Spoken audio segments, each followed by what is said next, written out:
Hai guys, kali ini aku mau review Resto with the Fork. Itu resto dari Bandung yang buka cabang di Solo, tepatnya di Manahan. Kemarin aku datang ke sini sekitar sorean nih guys.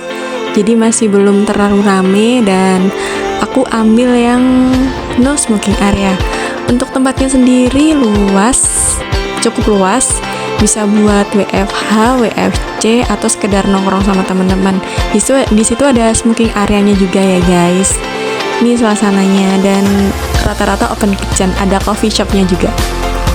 Ini di smoking area, ini open kitchen di sana untuk masak menu utamanya. Dan ini tuh emang agak panas karena emang smoking area ya guys. Untuk konsepnya sendiri ini kayak industrial gitu sih konsepnya. Restonya juga bukanya 24 jam loh guys, bayangin aja. Jadi kalau kalian lapar jam berapapun tengah malam bisa nih kesini. Wastafelnya juga masih kayak industrial gitu sih, kayak ember-ember jadul gitu, jadi lucu. Ada musolanya juga, jadi kalau mau ibadah sholat di sini nggak perlu khawatir karena ada fasilitas musolanya.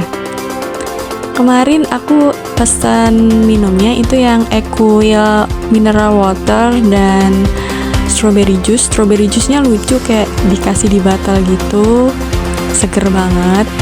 Makanannya sendiri aku kemarin pesen yang short black beef 100 gram, saus barbecue, karbonya aku pilih mac and cheese, kemudian sayurannya pilih coleslaw. Untuk teman aku itu pesen yang brisket beef 100 gram, lettuce, french fries, dan sausnya saus braga. Worth it sih guys, enak dagingnya menurut kita. Dessertnya kita pesen yang shoe, jadi ini tuh kayak sus gitu lah istilahnya. Crunchy di luar, lumer di dalam. Ini enak banget guys, ini recommended banget kalau kalian kesini pesen deh. Selain dessert yang kita pesen tadi, di sini juga ada banyak loh guys. Ada Japanese cake, cheesecake, terus kayak ada cake in the jar gitu sih. Banyak kok macamnya, ada croissant juga di sana. Itu aja untuk review dari aku. Semoga bermanfaat.